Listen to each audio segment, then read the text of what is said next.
직장 내 괴롭힘 금지법을 자세하게 들여다보면 자칫하다가 가해자가 될 수도 있고 피해자가 될 수도 있습니다. 그래서 저희가 모호한 내용을 중심으로 하나씩 정리를 해봤습니다. 기동 이슈팀 조보경 기자 나와 있습니다. 우선 법이 어떻게 바뀌는 건지 좀 설명을 해주실까요? 네, 그동안에는 괴롭히는 행위에 따라 관련 법이 다 달랐습니다. 이걸 근로기준법으로 묶어서 직장 내 괴롭힘이 무엇인지를 규정하고 이를 금지하자는 겁니다. 상시 근로자 10명이 넘는 사업장은 취업 규칙에 직장 내 괴롭힘 예방 방안과 또 징계 방법 등을 담아야 합니다. 또 괴롭힘 피해를 신고했다는 이유로 불이익을 주면 형사처벌도 받을 수 있습니다.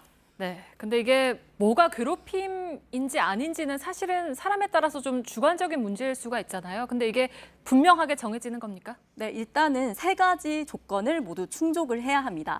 첫째, 지위 또는 관계 같은 우위를 이용한 경우.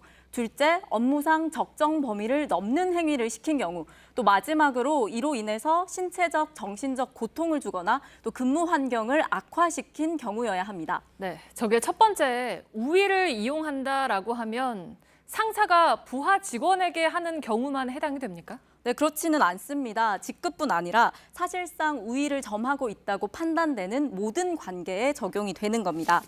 네, 직급 차이가 없어도 감사나 인사부서처럼 영향력이 큰 경우가 있습니다. 또 나이나 성별처럼 개인적인 요소도 고려됩니다.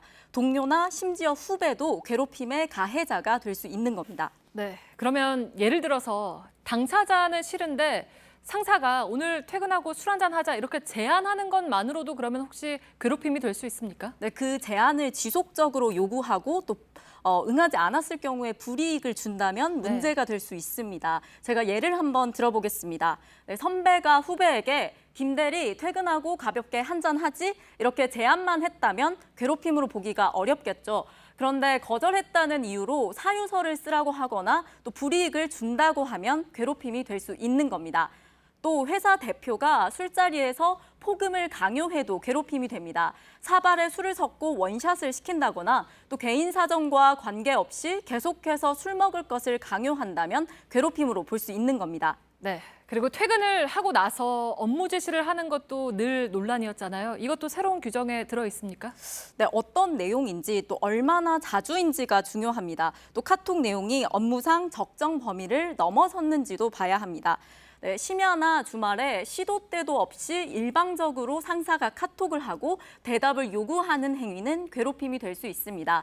또 상사가 주말이나 퇴근 이후에 단체 채팅방에 술에 취해서 하소연하는 글을 계속 올리고 답을 강요한 행위, 이 역시 괴롭힘이라고 봤습니다. 네, 그러면 이렇게 해서 괴롭힘으로 결론이 나면 그 가해자는 뭐 처벌을 받습니까? 네, 아쉽게도 이번 법에 가해자에 대한 처벌 규정은 없습니다.